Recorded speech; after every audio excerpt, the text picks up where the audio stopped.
This is the fourth video in the series on what to include in every lesson. Tip 8 is to provide scaffolds for difficult tasks.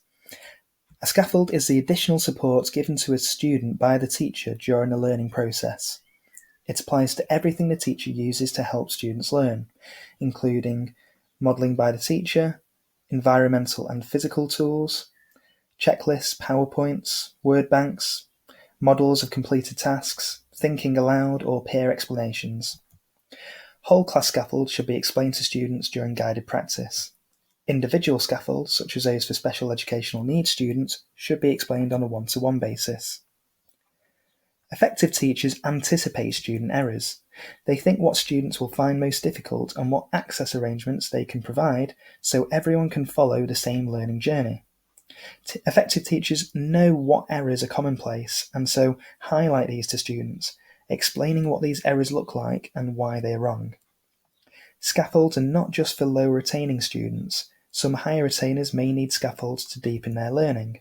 For example, students could be given checklists or reflection tasks with higher order Bloom's questions such as evaluate your work or pick your favourite sentence, why is this effective? What effect could this have on the reader? Scaffolds could also be the students themselves. Cooperative or peer learning environments provide students with additional explanations and feedback, promoting positive engagements and learning. Kagan structures is one example of this. Tip 9 is to require and monitor independent practice. Students need extensive, successful independent practice for skills and knowledge to become automatic and fluent. Independent practice should involve the same material as the guided practice or a slight variation of it. Students need to be fully prepared for this independent practice, and it may be appropriate for the teacher to model the first few. Research shows students are more engaged when the teacher circulates around the room and monitors and supervises this work. The optimal time for a single student-teacher interaction during independent task work seems to be about 30 seconds. Any more than this tends to show the student wasn't ready for independent practice. One useful way of providing students with more autonomy and relieving unnecessary workload for teachers is to write the answers on the board in a random order. Students can then check if their answer is on the board. If it's not, they know they'll need to redo it or look for support. Tip 10 is to engage students in weekly and monthly reviews. Students need to be involved in extensive practice in order to develop well-connected and automatic knowledge. The more a student rehearses and reviews information, the stronger the interconnections between the materials become.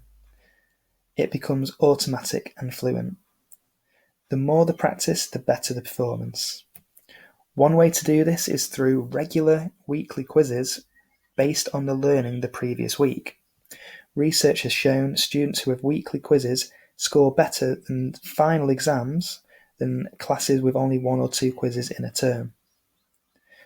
The research shows that the time-reward balance is firmly in favour of regular testing. It pays dividends in the end. The material they have already been taught should take precedent. They need to consolidate this, otherwise learning may be forgotten. Remember, less can be more sometimes. Also, quizzes should not be pressurised. They should be self-marked and low stakes for students. If they become a regular part of the week, based on learning the students understand and have just learnt, studies have shown that students actually look forward to demonstrating their understanding and don't see quizzes as a threat. Schools that foster growth mindsets even celebrate those who have identified their weaknesses, self-evaluated, and improved through practice. Quizzes give students additional motivation and more opportunities to reflect on their progress and identify areas for improvement. So now you have been introduced to these 10 top tips from Rosenshine's principles.